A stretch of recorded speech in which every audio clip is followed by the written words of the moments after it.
सामईन अहले सुन्नत अस्सलामु अलैकुम व रहमतुल्लाहि तआला व बरकातुहू।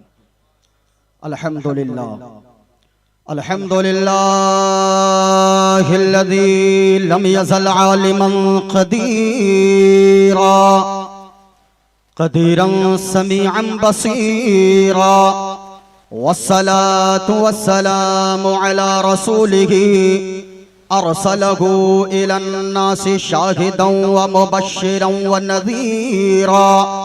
अम्मा बअद फ़अऊज़ु बिल्लाहि मिनश शैतानिर रजीम। बिस्मिल्लाहिर रहमानिर रहीम। कैफ़ तकफ़ुरून बिल्लाह आमन्तु बिल्लाहि सदक़ल्लाहुल अज़ीम व बल्लगना रसूलुहुन नबियुल अमीनुल करीम व नहनु अला ज़ालिका लमिनश शाहिदीन वश्शाकिरीन वल्हम्दुलिल्लाहि रब्बिल आलमीन।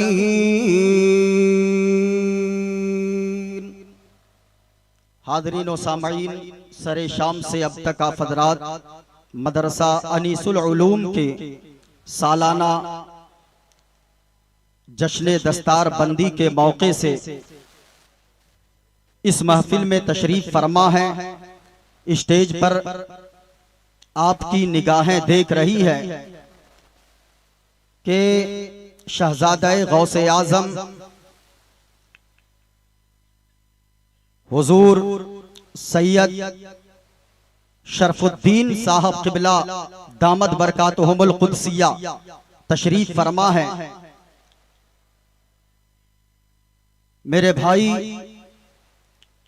जिन्होंने इस दौर में, जिस दौर में लोगों ने हंसने हंसाने को निजामत का नाम दे रखा था, ऐसे दौर में इन्होंने निजामत को एक नया रंग दिया है। और खास तौर से शायर अहले सुन्नत हजरत अजमत रजा भागलपुरी साहब क़िबला को आप मेरे बाद समाअत करेंगे। स्टेज पर हजरत अल्लामा व मौलाना शौकत अली मिसबाही साहब क़िबला वो तशरीफ फरमा है। मुफ्ती मुदस्सिर रजा अमजदी वो भी तशरीफ फरमा है। जितने उलमा तशरीफ फरमा है सब अपनी अपनी जगह पर सब बड़ा अच्छा खिताब करते हैं। मुफ्ती मुदस्सिर साहब भी बड़ा अच्छा बोलते हैं। अभी शुरुआती दौर है, दुआ करता हूं अल्लाह ताला इन लोगों की उम्र में बेपनाह बरकतें अता फरमाए। खुसूसियत के साथ आज आप लोग इनाम दे रहे थे।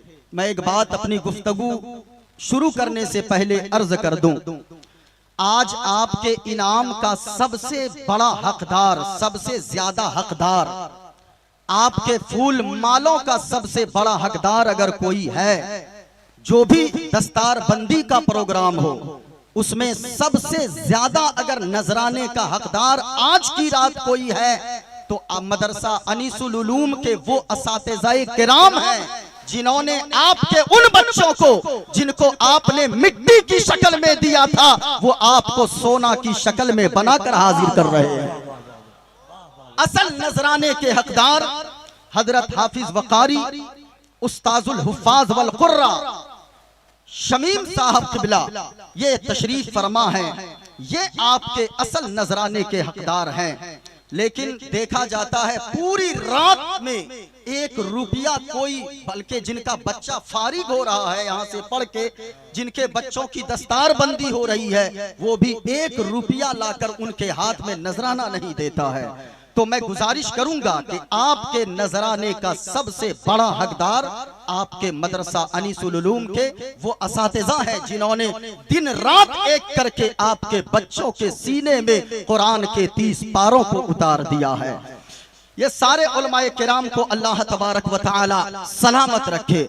जलसे क्यों होते हैं? जलसे इसलिए होते हैं, लाखों रुपए जलसों में खर्च किए जाते हैं, इसलिए जलसे होते हैं। अगर कोई बुरे अमाल कर रहे हो तो वो नेक अमाल करना जलसे के बाद से शुरू कर दे। अगर कोई गुनाह कर रहा हो वो गुनाहों से तौबा करके उठे। मैं आपसे कहना चाहूंगा ये जलसे क्यों होते हैं? जलसों को आप अपनी नेकियों का जरिया बनाने की कोशिश करें। अपने अमाल में इजाफा की नीयत से जलसों में आकर बैठे रहे, इसलिए कि ये जलसे ही तो एक प्लेटफॉर्म है जहां से लोग दीन की बातें बताते हैं, जहां से हमारे उलमा कुरान और हदीस की बातें लोगों को तक पहुंचाते हैं। आपने देखा नहीं, अगर अभी हमारी सांस चल रही है, हमारा हाथ सलामत है, आपका पांव सलामत है, तो याद रखिएगा इसमें अल्लाह का शुक्र अदा कीजिए। क्योंकि आज तो हालात ये है कि जो हमारे बाद कितने लोग ऐसे हैं जो हमारे बाद दुनिया में आए लेकिन हमसे पहले दुनिया से चले गए। आपके बाद बहुत सारे लोग आए होंगे लेकिन आपके बाद वो लोग दुनिया से पहले ही आपसे दुनिया से चले गए होंगे। मैं आपसे गुजारिश करूंगा, अगर अल्लाह ने जिंदगी अता फरमाया है, अल्लाह ने सांसों को सलामत रखा है, अल्लाह ने हाथ को सलामत रखा है, अल्लाह ने पांव को सलामत रखा है, तो मैं आपको बताता चलूं अल्लाह का हर वक्त शुक्र अदा करते रहिए। क्योंकि मौत कब आ जाए कोई गारंटी नहीं है। अभी अजमत भाई हमारे यहाँ, मुफ्ती साहब हमारे यहाँ अभी 8 दिन पहले एक 1.5 साल का बच्चा वो अपनी माँ के पास से उठकर निकला।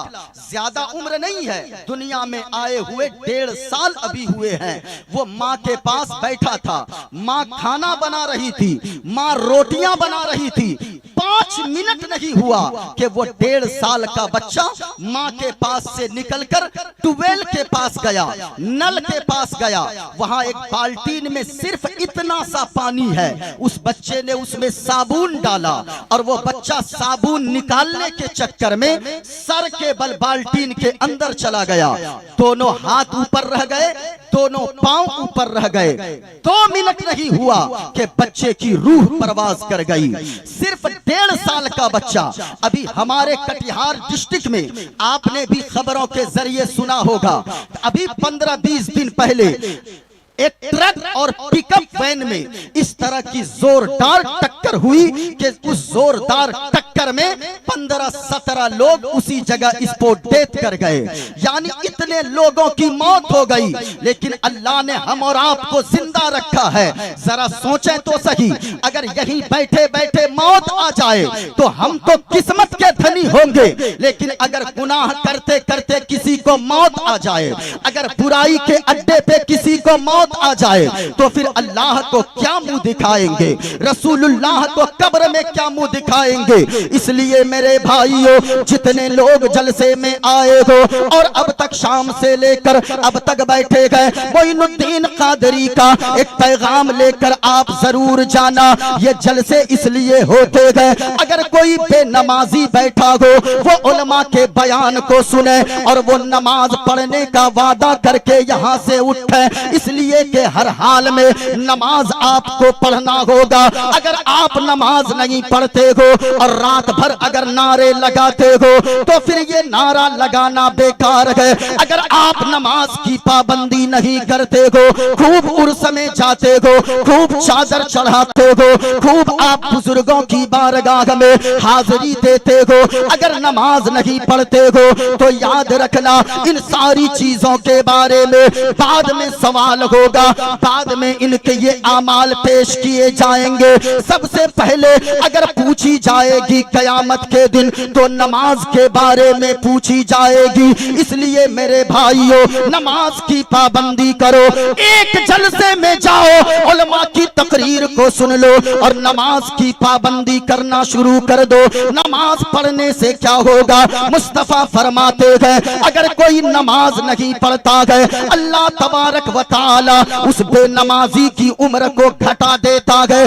अगर कोई नमाज नहीं पढ़ता गए यानी बेनमाजी होकर जिंदगी गुजारता गए, अल्लाह तबारक व तआला उस बेनमाजी की रोजी से बरकत को उठा लेता गए। अगर कोई नमाज नहीं पढ़ता गए अल्लाह तबारक व तआला उस बेनमाजी की औलाद को नाफरमान बना देता गए। अगर कोई नमाज नहीं पढ़ता गए अल्लाह उसके चेहरे से सालेहीन के नूर को उठा लेता गए। इसलिए मेरे भाइयों, अगर उम्र में बरकत चाहते हो तो नमाज की पाबंदी करो, अगर रिज़्क़ में बरकत चाहते हो तो नमाज की पाबंदी करो, अगर ये चाहते हो